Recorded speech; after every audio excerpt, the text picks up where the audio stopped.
Hakuna hama kupinda Yesu, hakuna onane umwe, hakuna umwe kurapa vese, hakuna onane umwe zivane namo Jesu anotungamira tese, hakuna umwe kupinda Jesu, hakuna onane umwe, hakuna umwe mukuruzeba, hakuna onane umwe asiano zvita muduku, hakuna onane umwe anozivane namo Jesu anotungamira tese, hakuna umwe kupinda Jesu, hakuna onane umwe, hakuna nguva asipo iye, hakuna hakuchina neimwe, kana usiku ruripo, hakuna onane umwe anozivane namo Jesu anotungamira tese, hakuna umwe kupinda Jesu, hakuna neumwe, hakuna umwe akamborambwa, hakuna neumwe kana munyangadzi hamurambi, hakuna neumwe anozivane namo Jesu anotungamira tese, hakuna umwe kupinda Jesu, hakuna neumwe, hakuna chipo chikuru zeba, hakuna nechimwe hangatinyi mimusha kudenga, hakuna neumwe anozivane namo Jesu anotungamira tese, hakuna umwe kupinda Jesu, hakuna neumwe. Toda kukuchingamidza imese pachirongwa Family Matters mukati mezuva ranhasi. Tisati tataura nyaya yedu, tanga tichida kuti musangane vadare tigotaura nyaya yakakosha uye in our season ye the family and mental health, kukosha kwazvakaita kuti mukati memhuri zvinoitika in the family. How does it take a toll upon us in terms of our mental health, kukosha kwazvakaita mukati memazuva ano ekupedzisira. Thank you so much. Ngatitangene panapa. Tinotenda pastor makadi vateereri nevatariri. My name is Jacob Shamyarira. I'm the founding trustee of Pamumvuri private volunteer organization. We are a community-based organization working in the areas of mental health, substance use and suicide prevention. Thank you. It's a pleasure to be back. Thank you so much. Thank you so much. Yes, next. Makadi hamane shamwari internet kwa maijaricha. Tinotenda chose. Welcome back by Maijaricha from a sabbatical. We takakomborerwa nemwana kwana Maijaricha. Saka wambenge vachirera mwana anenge ati akuti dadatowi vachimva wadzoka pachiro.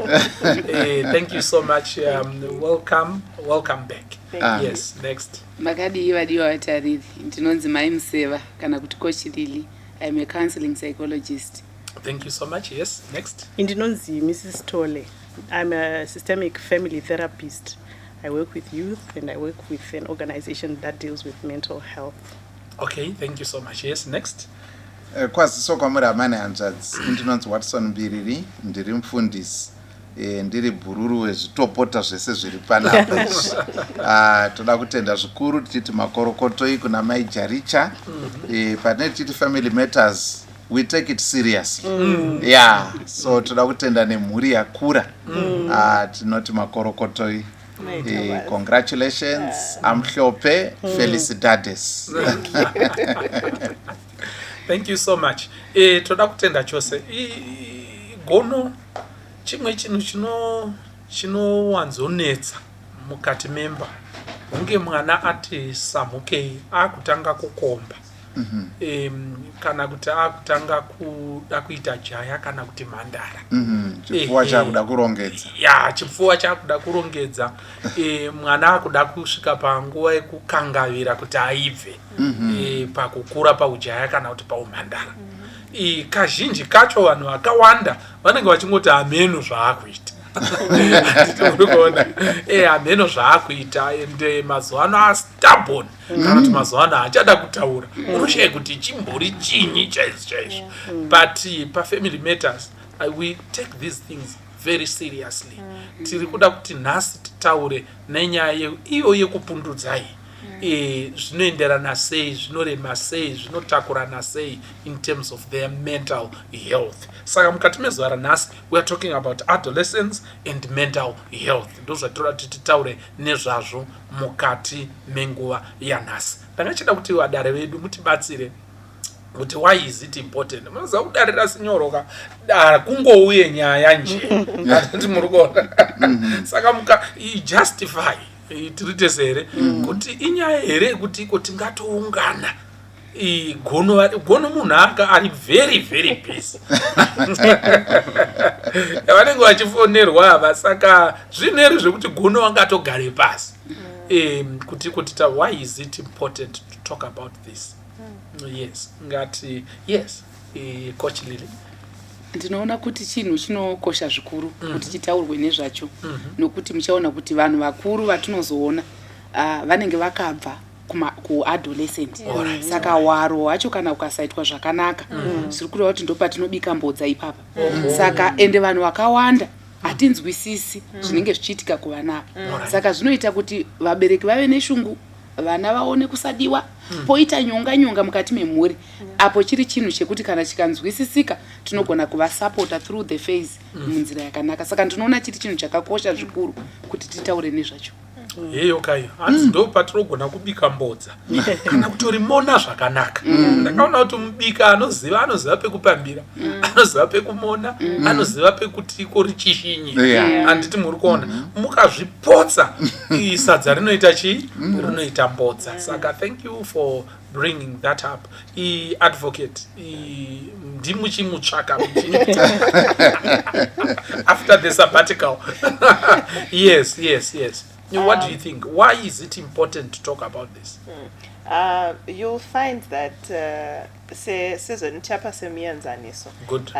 yesabbatical yatiri kubva kuti pane mastages akawanda anosanganikwa nemunhu Exactly. ekuti anoda specific attention Alright. inogona kusiyana neyamanga muchimupa mazuva ese Alright. saka semuenzaniso mudzimai anenge akazvitakura anoda attention yakatosiyana neyainayo nguva yaanenge asina kuzvitakura. Alright, And the alright. same thing happens kana tidhila nema-adolescence. During period ye-teenage pane machanges akawanda ari kuitika and they're happening very rapidly zvekuti iye pachake asati akukwanisa kunyatsocontrola machanges ari kuitika. So you find kuti there's rapid brain development. You find kuti pane ma-hormonal spurges anenge achitika. And a lot of changes. Physical appearance suddenly changes. Zvangagara ari zviye zvinhu zvakungochinja and zviri kukasika zvaitika. Saka inguva yekuti mwana anoda guidance yakakwana nekubatsirika kwakakwana kuti asaite fall into ma-issues mental health atiri kutaura nezvawo. Because of all these things, pressure yaanenge ainayo, there's usually high anxiety and depression during these ages. So it requires special attention, particularly from the parents and the community, kuti mwana asakanganisike mukukura kwaanenge achiita. Thank you so much. Saka, there's that issue ekutiko a child needs to be assured that we are together. I'm with you, man. I know kuti pane zviri kutoitika but we are together in this. That assurance. Thank you so much. Maita henyu. My story, please. In Nandurauti, I think as parents mazuano, it's important kuti ti realize kuti ma parenting styles achinja. Asiyana nekukudzwa kwataita isusu kudhara. And isusu paingorowa munhu. Achokwa. And wainzi ukati jamba unongojamba auzi.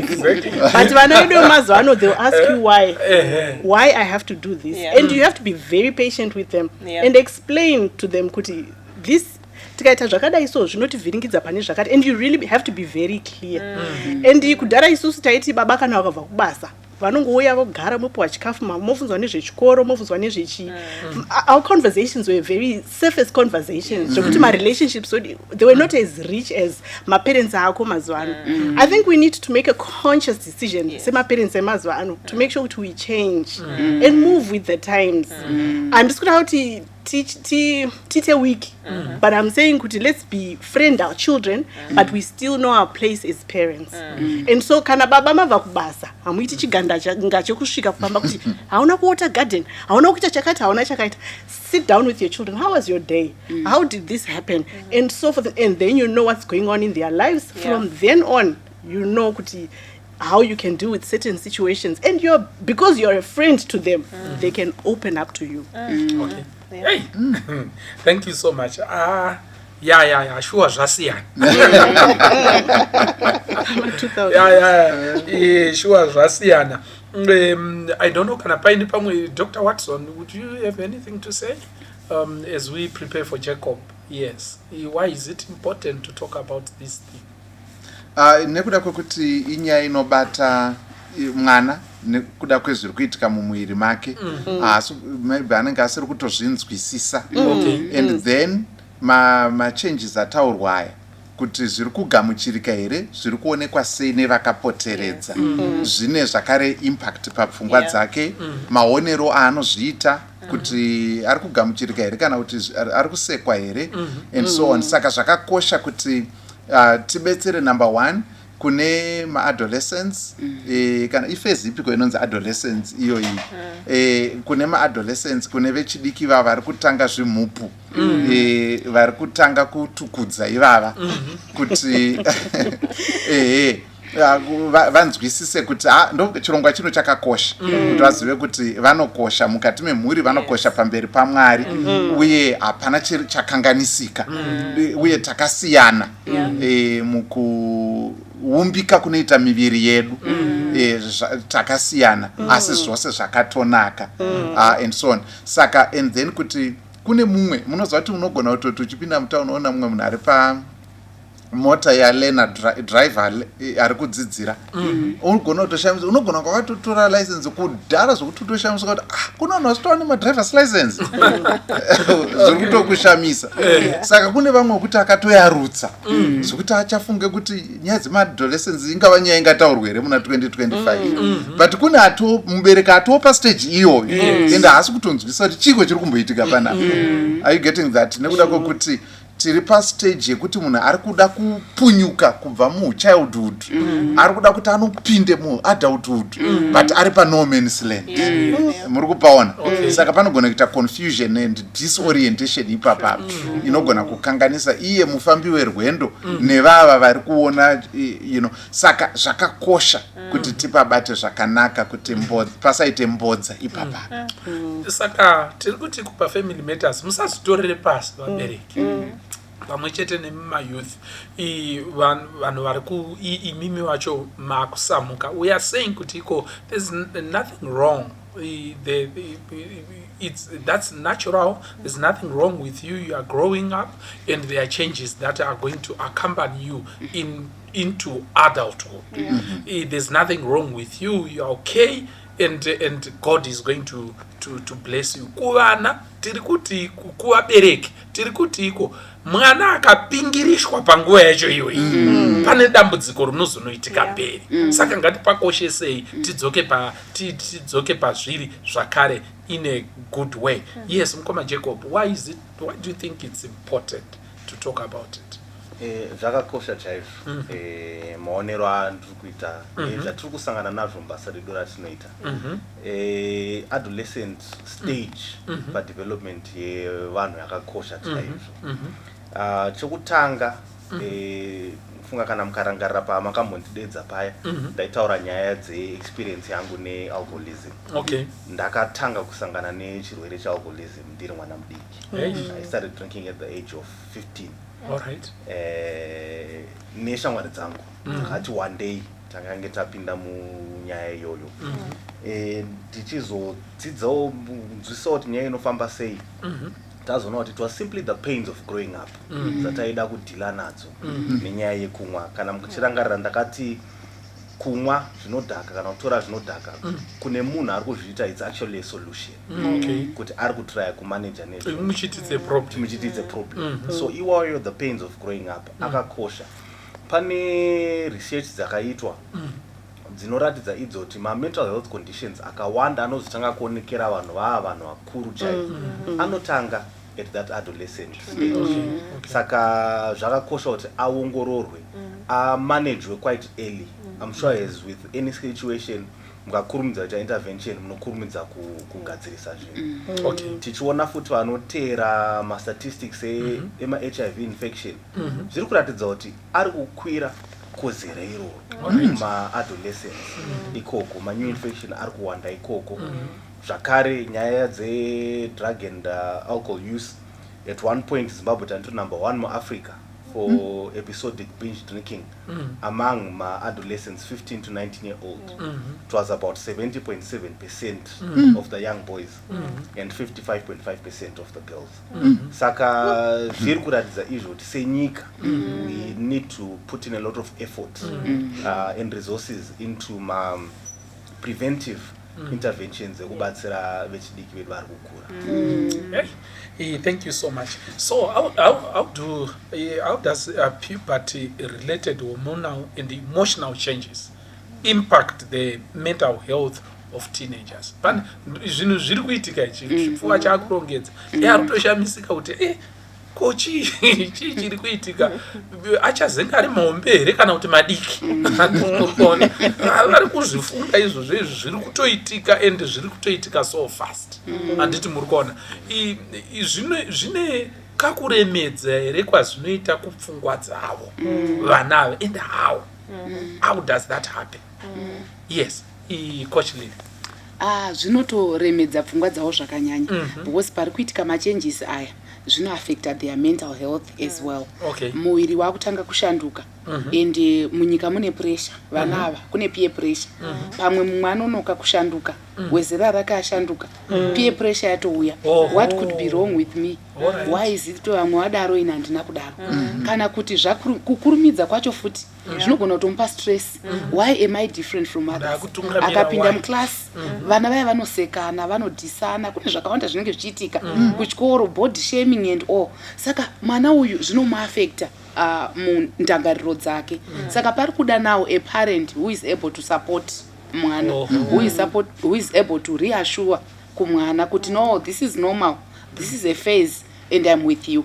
Izvozvo zvikashayika muchaona kuti munhu anogona kupesera atsvaga ma-unhealthy habits ekuita compensate pakusafa kwaari kudini kwaari kuita emotionally.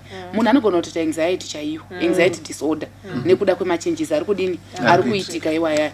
Ende ndinoona sokuti vabereki vedu isusu vakatirera isisu vanga vasingasununguki kutaura nyaya idzi saka waifungira wega pamwe pacho woverenga zviri wrong pamwe pacho obva watoona picture yezvinhu zvakaondongeka saka kushayiwa information ikoko kwaitokonzeresa kana depression chaiyo munhu anongozongopinda musilent mode moshaya kuti kochiri kuitika izvo mwana atokanganisika saka zvine a lot of mental stress kumwana these changes. Alright. Zvinowanda tingati zvinonyanyisa kuwanda kumusikana here kana kuti ameno kana zvakambotariswa here kuti vanonyanyoremerwa nenguva yacho iyoyo vasikana here kana kuti vakomana. Ndangotedzera uTrump akati tine zvinhu zviviri mukomana kana musikana ndo watinawo for the meantime until further notice. Ameno zvakambotariswa here. Did anyone come across anything alluding to that? Saka, it appears these issues affect both of them. Okay. Nekuti vese vari ku-experience changes. Okay. But changes acho ndo akasiyana. Right. Particularly pa physical appearance. Alright. Ndo anogona kusiyana, but they are both experiencing hormonal changes, they are both experiencing brain development ne physical change. And also chimwe chinogona kusiyana expression yema changes. You'll find kuti kuvasikana pamwe mood swings anowanda. Kuvakomana there's increased aggression. Saka the way it is expressed may differ, but zvinova affecta vese. And ndoda kuwedzera pane zvataurwa nacoach kuti ma-issues aya anoda kuti sevabereki timatore very seriously. Nekuti vana ava pavari ku-experience ma-changes aya, remember tati pane ma-hormones ma-chemicals ari kuchinja mumwiri. Researchers say zvino-affecta their emotional regulation. Saka ability yavo yekuregulata ma-emotions inenge itori compromised, if I should use that word. Saka pane zvimwe zvinhu zvatinogona kufunga isu sevakuru kuti saka zvine basa here, saka ndo zvauri kutochema here izvozvo. But we need to come from a point of understanding yekuti munhu ari kuzvi-experience atori fragile at that particular point, zviri kutomu-affecta zvekutodaro, and zviri kutoda kuti awane that support and that assurance from the adult ari in the tisaite zvekudismissa kuti aiwa wasekwa kuti wadai zvine basa iri kana kuti wanonoka kuita ichi hazvina basa uchasvikawo. Usually we tend to be dismissive because we are processing it from an adult perspective. But we need to be able to understand it from the perspective yemunhu ari kuzvi-experience. Thank you. My story. Yes. And I think nyaya yekuita yekuva dismissive kana kuti vana vakaita in information gap, vana vedu they are very tech savvy. They will go to their phones, they will go to their laptops, and vana vedu hapana asina phone, hapana asina laptop. They all have gadgets and they are all in their rooms. They are going to find information from somewhere. And the devil is also working overtime kuti vana ava varaswe. And so it's important kuti as parents we sit down with the kids and talk to them. Tikaona tinzoti information yavo inosvika papi. And it's important like to have a relationship itori strong kubva kwekutanga so that they're able to open up. Votaura zvavanoziva nezvavasingazivi. Pavanenge vasingazivi you fill in the gaps. And it's good kuti zvikoro zvedu zviri kudzidzisa at a young age. Zvine ma-advantages and ma-disadvantages azvo, but it's better to have information than to have no information at all. Saka information gap will be filled by somebody if you don't fill it up as a parent. If you don't feel Okay, all right.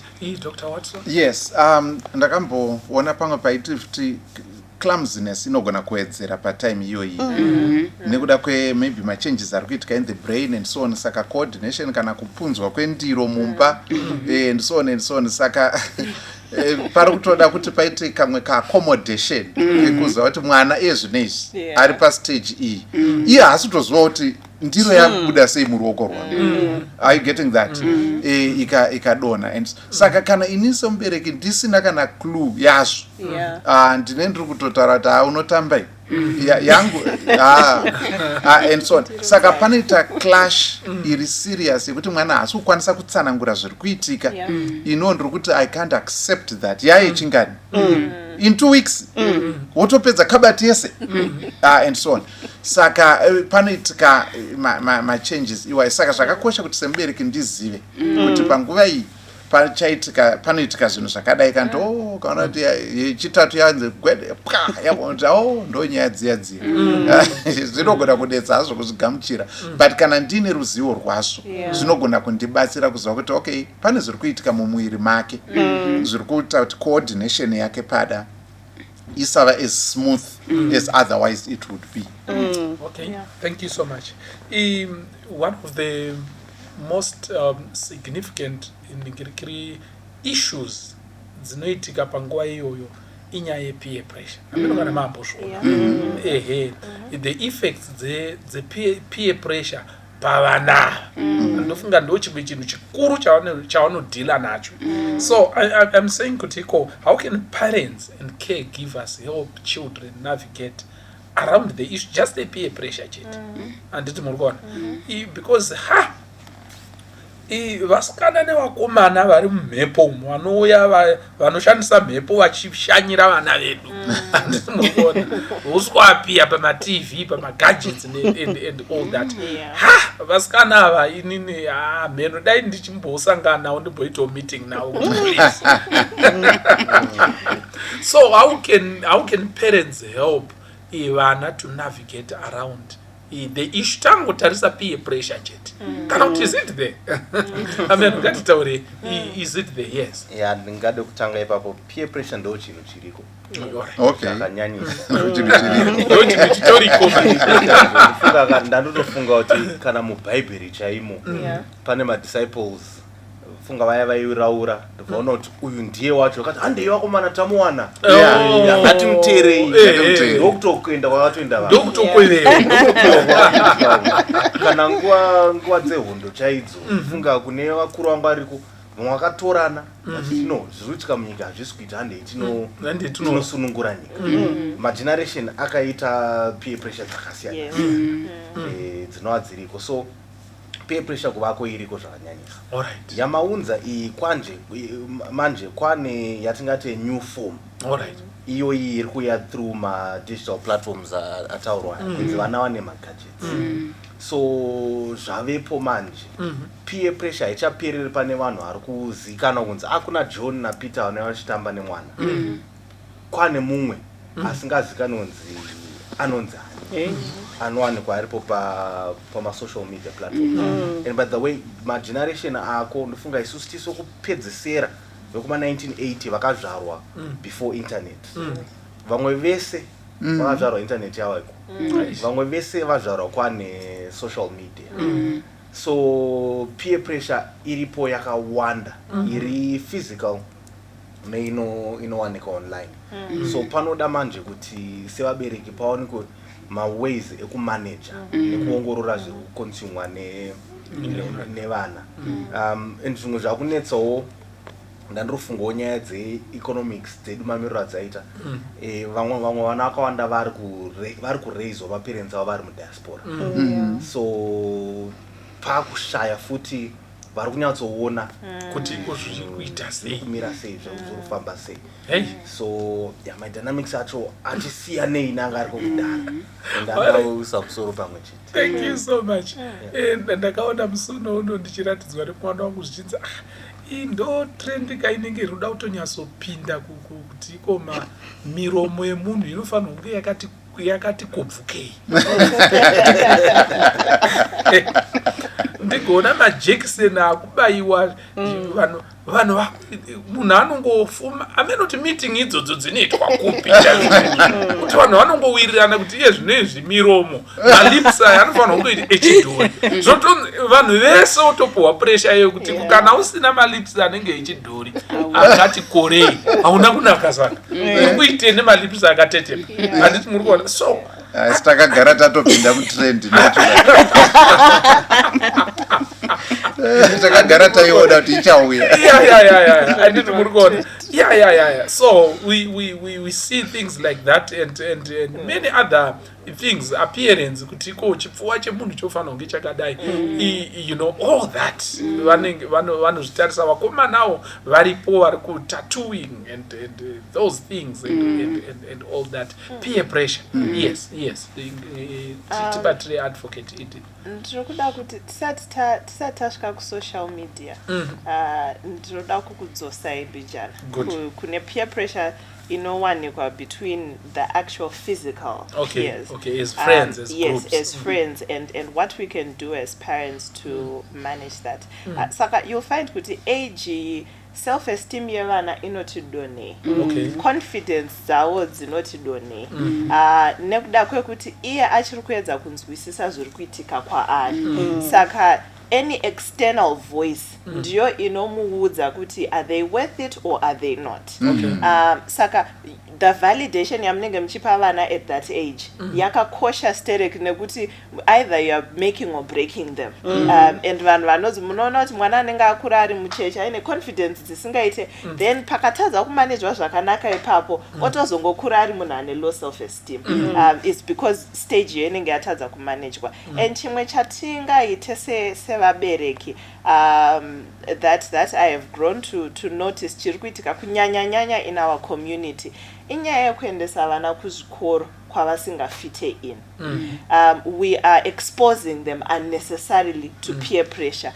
You'll find kuti munhu anoti mwana wangu ngaaende, maybe there's a certain ethnic group iri ikoko oti wangu mwana ndiyega ari ikoko where this other ethnic group takatokwanisa kumupinza ipapo. But when you look at it kazhinji it's not because tiri kuzviitira vana, tiri kuzviitira status yedu isusu kuti ndiri kubva kujecha ndokwandinogara tiri kubatanidza but ndinosacrifice kuti ndikwerete ndiendese mwana kuchikoro kunobhadharwa 5,000 US fees, not for the sake of the child but kuti ndinzi neniwo ndine mwana ari kudzidza ikoko. Effect yazvinazvo pavana ndeyekuti haachakwanise kufita into that group. Saka mamuendesa ikoko henyu asi maholiday anotaurwa nevamwe imi mamuende, mota dzinouya dzichipika vamwe imi mahamuna, kuri kugara vamwe they can't relate to the lifestyle inenge ichirarama vamwe ikoko. And that pressure can easily push a child into depression. Saka zvakakosha kuti sevabereki particularly age yatiri kutaura nezvayo because their self-esteem is fragile. It's important for us to be mindful kuti tiri kumisa in a space yaanoenderana nayo here, yaanofita in, and we are managing chero shamwari dzaari kutamba nadzo kuti influence yavainayo yakamira sei, kwavari kubva kwakamira sei. Okay. Thank you so much. Maita yenyu. So peer pressure vanenge vachidhila nayo panguva yacho iyoyo. And as parents you can stand with them muchibatsirana nemwana kuti mumire naye akwanise kuita navigate. Chimwe chinechi chingotaurwa nevana ndeye kunzi ndarebesa kana kuti skin yangu iri kuzodai kana kuti iko zvinenge zviri kuita sekuti iko chakati chinenge chiri kunetsa here or something, kana kuti ndakuita too dark kana kuti amen, how can you help vana kana kuti anogona kungobhiliva kuti inini ndaizvinyepera ndakashata ndinokuona panguva yacho iyoyo. How can we come in as parents? Yes, my story then. Ini ndandoda kuti charity begins at home.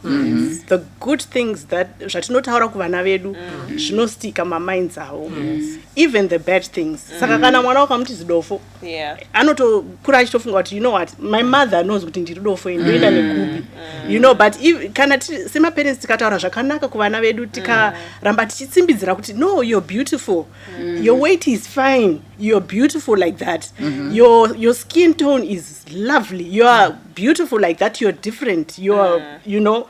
And so whenever they go anywhere else, here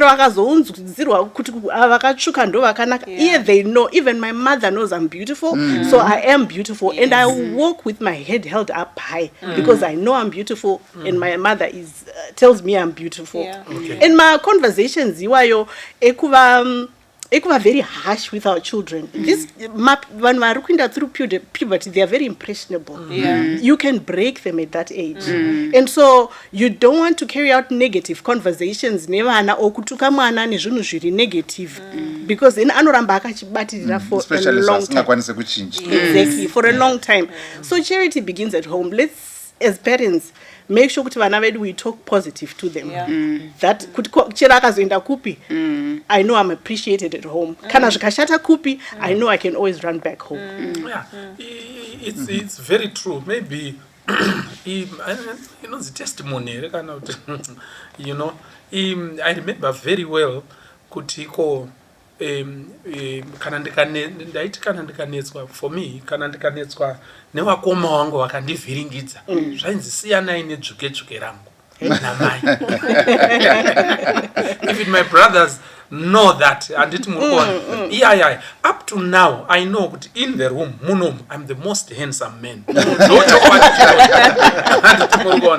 I got that from my mother. My mother told me that you are very handsome and you are light in complexion. That's nice. And so up to now it carries me. One of the most interesting things about me is that you need to be very determined to make me angry. You know, unofanira kutoshinga and not easily angered or maybe put off and all that. And I got that from my mother who told me that I'm handsome and I'm okay. So andisiuza kuti vana vari kutaurwa kuti especially apa ndo pazvinonyanyo da kuti iko zvibatsirwe mwana kuti iko there's nothing wrong with you, you are okay. But you are different. Anditi murikuona. Yes, zvakakosha izvozvo. Yes, you wanted to say something. Ndandiri kukwenya asi.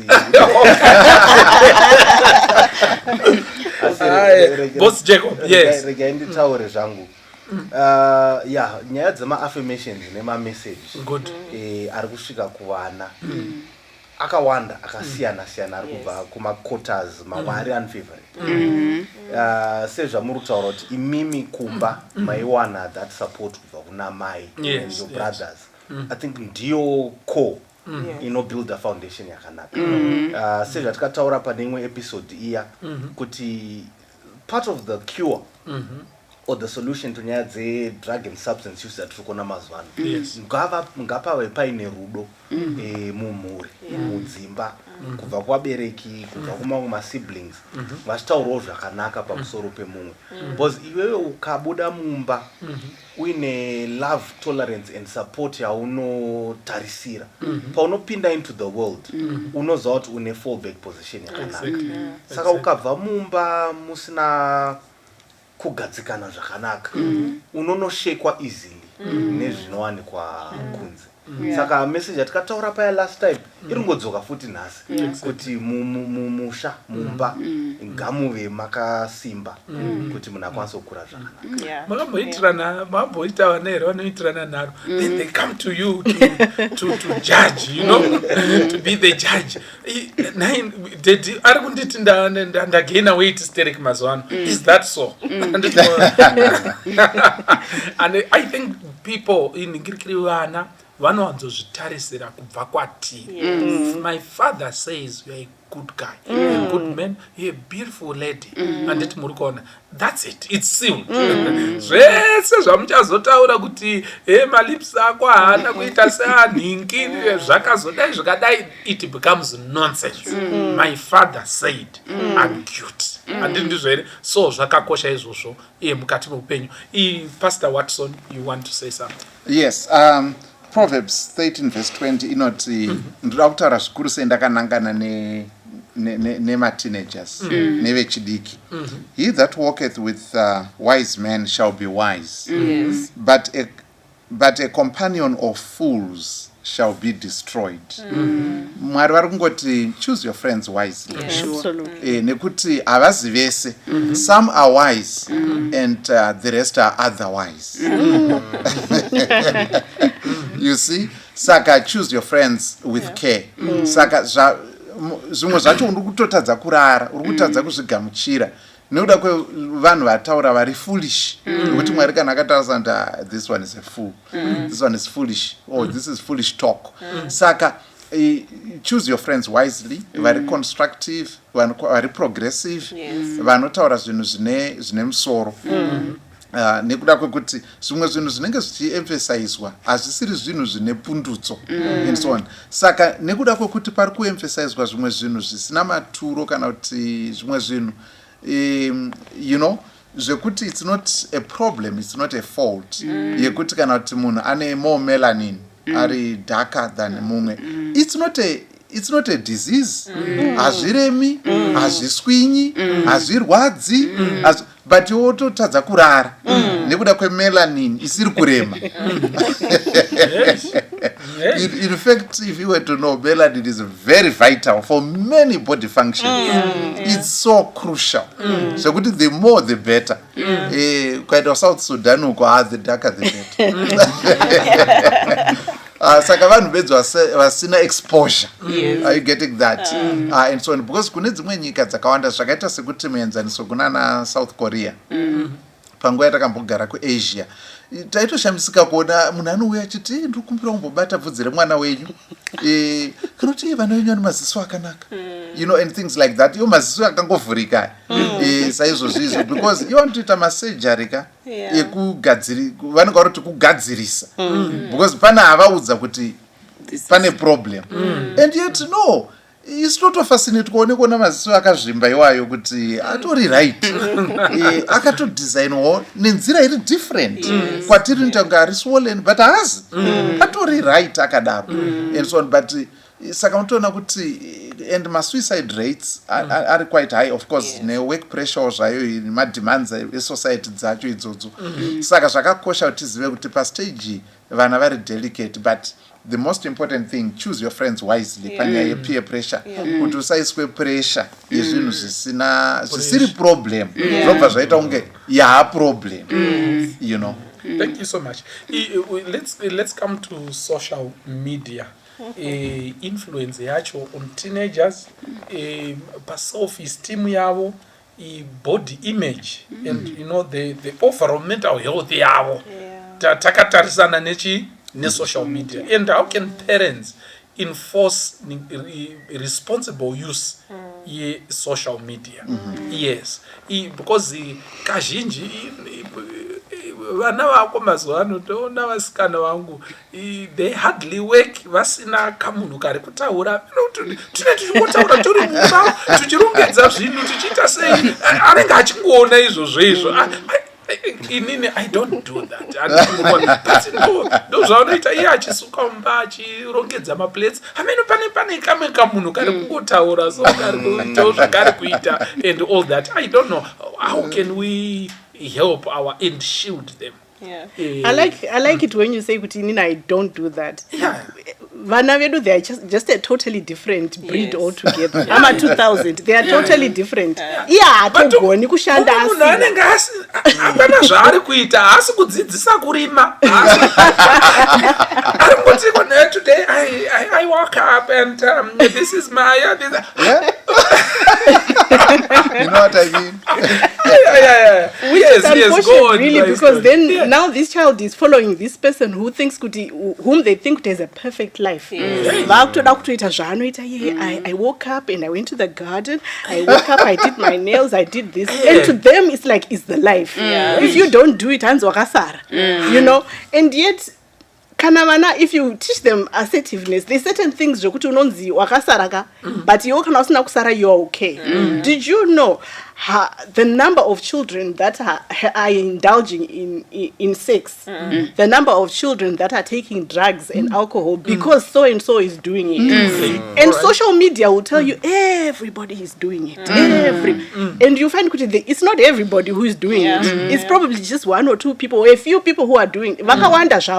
But compared to vanhu vari muvicinity menyu vanogona kunge vatori vashoma iwe wakutopindawo imomo you are having sex and do you know it's actually mazuva ano pamwe zvinotonyadzisa kunzi you are a virgin how come if you never kissed a boy what's how wrong? would I exactly Yeah, what's wrong so I think our children need to be taught to be assertive. Yes. But I am okay, it's okay. Do you know what kana akazoenda out there chiro akasangana nemunhu ano drivers mota rakadi akakumisa akakumirira akakuvhurira window mota haikuvhundutsi chero kumba kwenyu muine kamota kadiki diki yake haitombokuvhundutsi because you know the teachings that you got from home, the assertiveness that you got from home, it will carry you even outside. You become strong, a strong person. Thank you so much. Great. Let's talk about the social media, its effects, and how we can help our children navigate around it, especially at teenage. Yes. I've seen you, Coach Lily. Okay. So there are two things zvinoitika social media zvandakaona zviri kunyanya kukanganisa vana. The first is tinokanganwa kuti social media is a business. Oh yeah. Pane munhu ari kutoita mari. Both varidzi vemaplatform acho and ma-content creators acho vanhu vatori kubasa. Saka basa ravo is to sell an image. So they are selling. It has to be attractive enough that people want to see it. It is not reality. Saka we need to remind our children kuti zvamuri kusangana nazvo social media sometimes is not reality. And peer pressure yavanowana pasocial media, it's an unrealistic image. Mwana anenge akuona iye achiri kuchikoro ona there's an 18-year-old millionaire ane luxurious lifestyle and some of these things are sponsored by brands. He as an individual haana mari yekumanage a lifestyle but there's a brand iri kusponsor because they know so many people are going to follow it and then they make money. Saka our children need to be reminded by us as the parents kuti the image you are seeing on social media is a business. It's not reality. It is not their everyday life. Zvinhu zvavari kungoita for that 5 minutes paari kuita short iyoyo and then otodzokera back to their reality. And then the second thing chinoaffecta vana through social media inyaya ye-information yavari kuwana. Saka you'll find kuti there's a lot of negativity trends on social media. And when you hear negative news every day, ukatoenda paWhatsApp nasiona nematambudziko mangwana nematambudziko mangwana wiki rese ropera uchingona nematambudziko, you actually feel sad semunhu mukuru. Now imagine what that does to a younger child. They are going on social media, there's so much death, there's so much divorce, broken families, abuse. Those are the things that are trending on social media and they consistently hear those things. Opedzera apinda mu state of anxiety kana depression because they are hearing voices of negativity time and again. So those things are really affecting our children and we need to generation yakuda active parenting. It is serious. Yasiyana nekudhara kwekutwa ingodzi enda kugarden. Vabereki votoziva for the next 2 hours uri mugarden you're okay. But now we need present active parenting to be there, listen to your child, understand what they are going through, understand what they are being exposed to and give the guidance kuchiri kuma early stages. Yeah. Thank you so much. Thank you so much. So one of the things that they deal with at this stage inyaya anxiety, because of that pressure and all that, and some slip into depression and all that. What are some of the very early signs that you see kuti mwana wangu maybe she is or he is dealing with something heavy? Zvii zvamunoona, zvii zvatingatarise pamwana kuti tingoona kutoti rega nditombotera ndione handiti muri kuona? Yes, Coach Lily. Okay. Mwana anogona kuita change in behavior. Of course tati zvedu mateenage vaneka kuchinja kanoitika, but pane zvaunozoona kuti izvi zvaita kakupfuurira mwero. Kufanana nekuti anogona kuita sleeping disorder iri serious yokuti motoona kuti something is wrong pamwana wangu, kamurariro kacho kaita sei kapfuurikidza. Tinotarisira zvedu kuti pamateenage vanodya stereki vamwe vacho like vakomana handiti, but pane imwe eating disorder yaunozoona kuti hazvisisiri izvo zvapfuurira mwero. Saka zvazviri kutoreva ndezvekuti mubereki anofanira kunge ane ruzivo ndokuti agone kuona zvinhu izvi. Kana ukange usina ruzivo nawo zvinotopfuura nepauri but you won't even notice kuti pane zvadini, pane zvaitika. Saka we need kuva vabereki, we need to be knowledgeable zvii zvingadai zviri kuitika so that we are able to keep track yezviri kuitika pavana vedu. And mamwe machanges anoitika anogona kuita anogona kuva social, haachadi kutamba nevanhu, haachadi kuinteracta nevanhu, akungoda kuzviraramira ari ega. Zvinogona kubatsira kuona kuti something is wrong nemwana uchi chingadai chaitika. Saka kana tine rudo rwataurwa ruya tiri vabereki who are hands on, tine love, unconditional love, and very supportive, tinokwanisa kutowana information tikabatsira mwana wedu nekukasika. Chanetsa vabereki vemazuva ano, we are so busy. Tiri kurererwa vana nevamwe. Saka by the time yaunozodiscover kuti pane zvaitika, nguva inenge yafamba and pamwe pacho unenge usagona kuzvigadzirisa. Saka to all parents out there, let's be hands on. Basa rekutova mubereki basa rakakura rinotoda kutoti it's a full time job. Ngatishandei tibatsirane nevana kupfuura pastage yavari zvigova zvakanaka. Thank you so much. Dr. Watson, what are some of the things that we can say kuti kwa baba yeyo mwanaka muri kuzviona sei? Yes, zvakanaka. So yeah, zvinogona kubatana nezvinhu zvakaita sepataurwa nyaya yema-eating disorders, yekuti ndo panozopinda vana anorexia nevhosa and so on. Nekuda kwekuti munhu ari kuti ndoda kudhila neweight, ndipinze pamamodhel andiri kuona, and so on and so on. Saka munhu akutozvinyima zvekudya kana kudii zvakumupinza mukurwara. Saka kudya kwacho kana kusisina mwero, kana ndo panopinda nyaya dzekuti vanhu vakuedza kugadzirisa ganda kuti no pakaita era pana. Saka rakuda kugadziriswa nyaya dzekuti munhu achikangaukira and so on. Zvose izvozvo izvo zvinopinda ipapapa. Saka zvinoda kuti zvitariswe. Saka muchaona kuti dambudziko harisiri kubva mumuviri make, asi riri kubva zvikuru sei pane zviri kutaurwa nemacomments ari kuitwa nevanhu and so on and so on. Anotanga akabereka dho, unoti ari kuenda yakati ari kudzoka ari kuuya and things like that. Saka zvinhu zvinoitika zvikuru sei, pressure dzacho dzinoitika futi kuzvikoro. Kuzvikoro because vakomana anogona kuti ngogara pawindow. So idorangarira tiri kuchikoro, tiri kuboarding uku, kuti vakomana vamboita nguva yekugara pawindow, and then vasikana vanenge vachipfuura vakomana and hapana ipfuura asina kukomera. Aiwa, munhu esane kakarongedzerwa mashoko. Saka you can imagine kuti vakomana achikomenda step yemunhu, achikomenda body, uri kutidzitira tirakuona uyo mani, and things like that. Saka zvine zvazvinoita. Unfortunately, it's so unkind, but zvinenge zvichitoitika. So vanhu vanomirira kuona pane zviya zvanzi zviri unrealistic and so on. Saka tataura nyaya yekuti zvakakosha kuti sevabereki tiafeme vana vedu tiri kumba. But imwe affirmation pane kuti tiwane musocial media, shoko raMwari rinotaura Psalm 134 verse 14. I praise you, God, because I am fearfully and wonderfully made. Ndinokutendai Mwari, makandita nemutoo unotyisa unoshamisa. Makandita. Saka kutoziva kuti Mwari vakatigadzira zvakasiyana siyana. Hakuna munhu ane mafingerprints akafanana nemumwe. And so zviso zvedu zvakasiyana. Mavoice chaiwo akasiyana. Saka Mwari vakatiita nekuti he enjoys variety. He loves variety. It's good, it's okay to be dark, to be tall, to be bigger than the next person, and so on. Mwari vakatiita nemitoo inoshamisa yakasiyana siyana. And Mwari vari kuti I approve this. I made you, I designed you like this. Saka usatendera mumwe asina kukuita iwewe kuti achikutaurira kuti aiwa iera and so on. Sekunge iye ndiye ane specimen yekuti waifanira kunge wakadai and so on. So zvakakosha kuti zive kuti shoko raMwari rino celebrate the diversity that is there in us. Mukusiyana kwedu.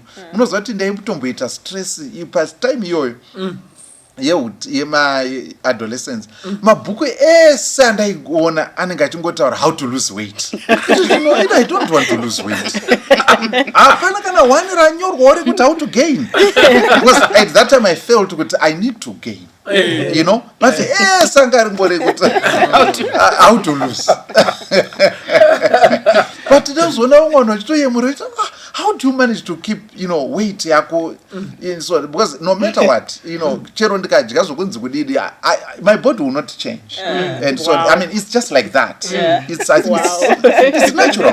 It's just like so ndatozoona vanhu vachida appreciate kuti I mean how do you manage to wow, people actually have to do something. But naturally it's like that.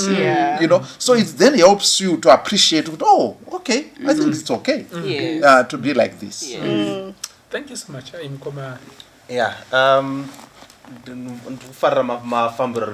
Thank you. Pamabvunza kuti zvingaitwe ndezvipi.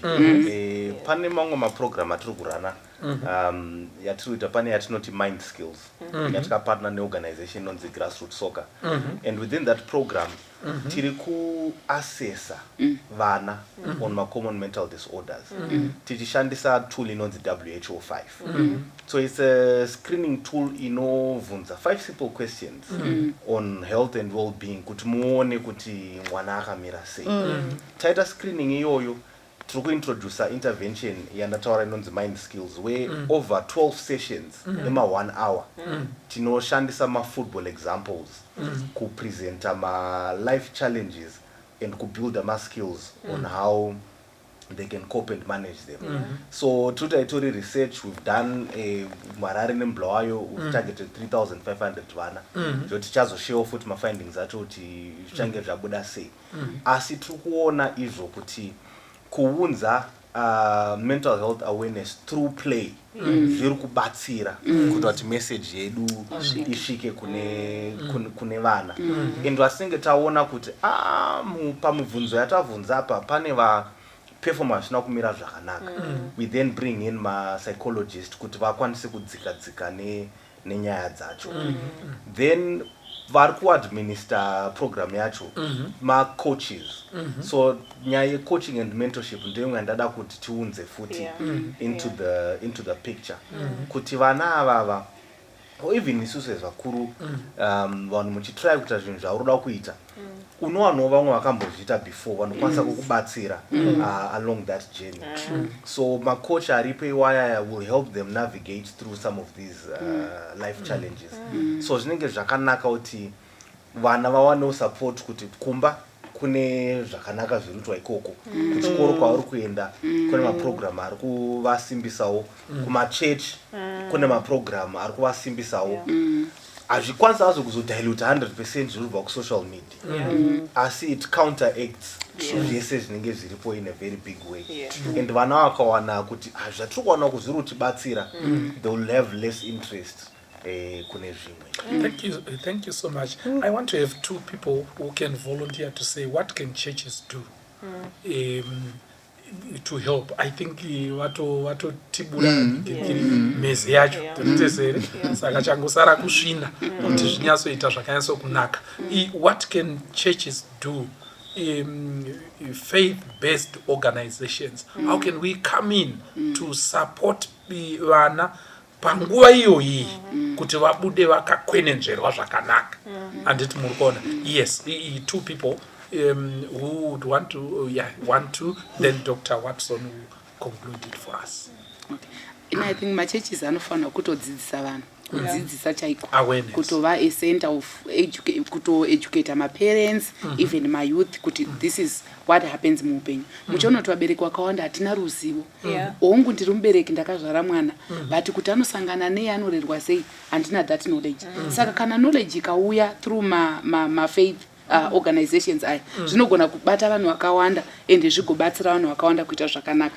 And also churches kana kune vanhu vanogona mentoring, let's use such people kuita mentor our kids kuti vave vana vakaita sei vakanaka. And let's encourage iyai vabereki navo, kana uchiona kuti zvekutaura nemwana zviri kunetsa, tsvaga vakadzidzira izvozvo vakutaurire nemwana. Kune vamwe vanotoendesa vana kuti mwana wangu amboenda maybe for session or kuti abatsirike but traditionally tinongofunga kuti because I'm the mother I should deal with mwana apo ndichitokanganisa mwana saka ngativei open minded, things are changing, let's embrace the change and nesuwo tifambirane neshanduko dziri kuuya. Thank you so much. Yes. Indandoti, I think as churches kune vanhu vanotoziva how to deal with certain situations. Vana vakaenda kuma camps zviya ngatirege kuchengeta vana kudzimba because kudzimba vari mumabedroom kwavo they are not learning anything. But vakaenda kuma camps vana vedu havachazivi kutamba, isusu taitamba. Ukabva kuchikoro waitamba kusvika wanzwa kuti yana ndaneta. But our children don't play. But when they go to camps, they play, they learn to fellowship, they play with each other, they create friendships, and friendships which are helpful. My friendships are not, you know what, this is not correct. And I think as churches, it's important, when we are faced with certain problems, let's not bury our heads in the sand, no. Let's be open-minded and make sure we talk about these things. Teach our children or this.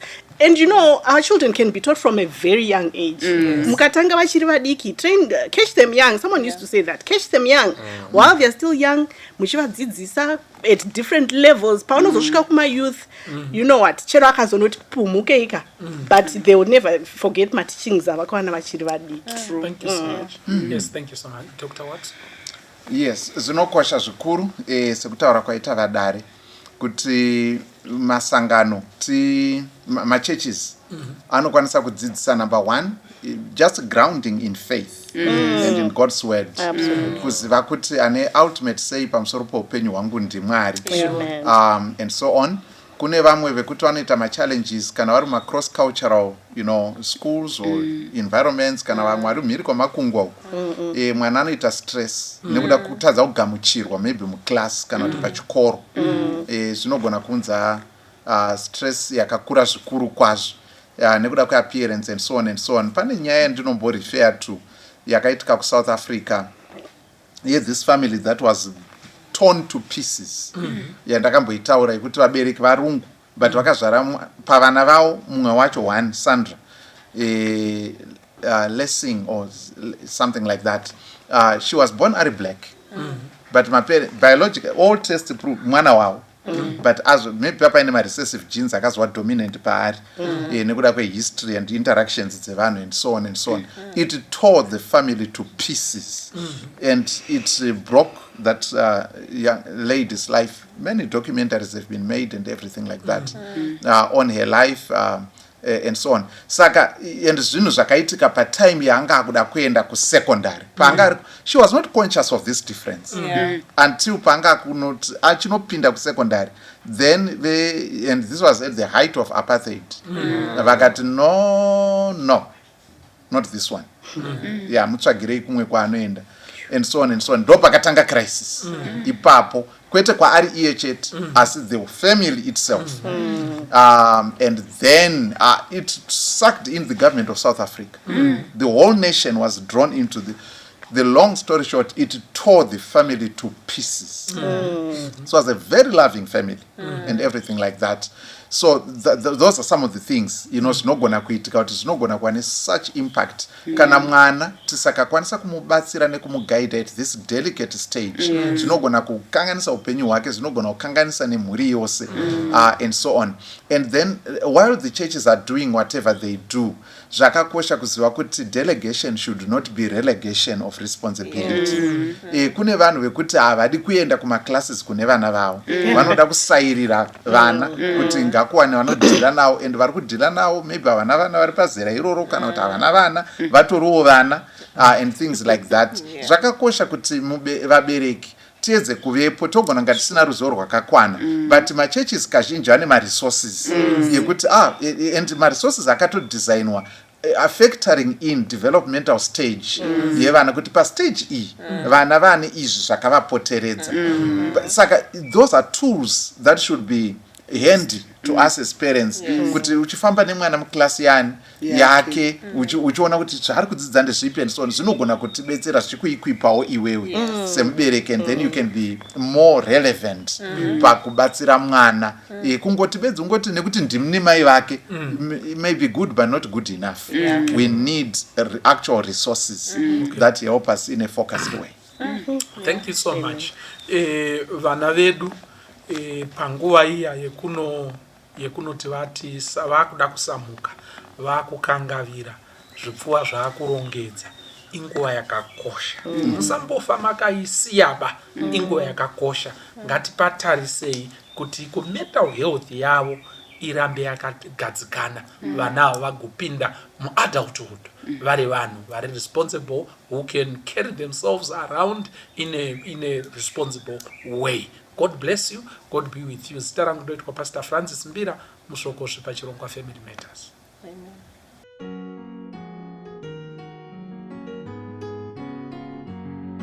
Nasimaoko angu ndasambao kwazvo, ndaapa kuna Jesu kuita basaro. Chengeta tukumbo apo twafamba, zvirozvo za Jesu basi ndinoda. Nzeve dzangu ndaudza kuteerera kunzwa, zvebasaro remudza zvondingabatsira.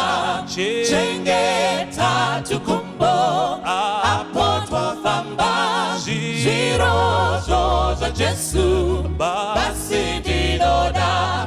Maziso anangisa zvemaoko angu, arenge kunyangadza pamusana paJesu. Chengeta tukumbo apo twafamba, zvirozvo za Jesu basi ndinoda.